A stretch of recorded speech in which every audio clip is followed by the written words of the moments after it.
लोकसभा चुनाव 2024 में एनडीए की सीट बंटवारे में चाचा पशुपति पारस को भतीजे चिराग पासवान ने पटखनी दी। बीजेपी ने पारस की गुट वाली रालोसपा को दरकिनार कर 5 सीटें चिराग की लोजपा रामविलास को दे दी। इससे पारस आहत हुए और केंद्रीय मंत्री पद से इस्तीफा दे दिया, मगर बाद में वे मान गए और एनसी छोड़ने से इनकार कर दिया।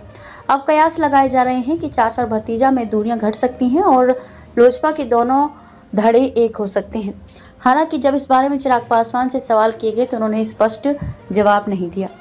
लोजपा रामविलास के मुखिया चिराग पासवान ने कहा कि सीट बंटवारे को वह हार और जीत से नहीं देखते हैं। उन्होंने कहा कि कोशिश तो चिराग पासवान को खत्म करने की थी। मेरे पिता रामविलास पासवान की बनाई पार्टी का सिंबल तक ले लिया गया। जब अपने ही ऐसा काम करेंगे तो किसी दूसरे को क्या दोष देना। चाचा और भाई ने जो कुछ किया और कहा उसके बाद कुछ नहीं रह जाता है। इसी परिवार में सब आहत हैं। लोजपा के दोनों गुटों के विलय पर चिराग ने कहा कि भविष्य में क्या होगा ये अभी नहीं कह सकते। अपने पिता की विरासत वाली हाजीपुर लोकसभा सीट से चुनाव लड़ने पर चिराग पासवान ने कहा कि उन्हें जिम्मेदारी का एहसास हो रहा है। चिराग ने कहा कि यहाँ के लोग मुझे नेता नहीं बल्कि बेटा और भाई की तरह देखते हैं। पिता रामविलास पासवान ने हाजीपुर में विकास कार्यों की बड़ी लकीर खींची है।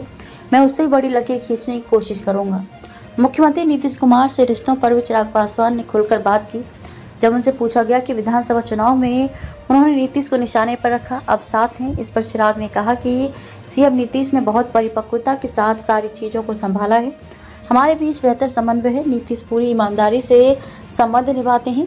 देश हित में नरेंद्र मोदी को प्रधानमंत्री बनाना है। पूरा फोकस इसी पर है। आपकी इस मामले में क्या राय है, हमें कमेंट बॉक्स में जरूर बताइएगा। तब तक के लिए नमस्कार।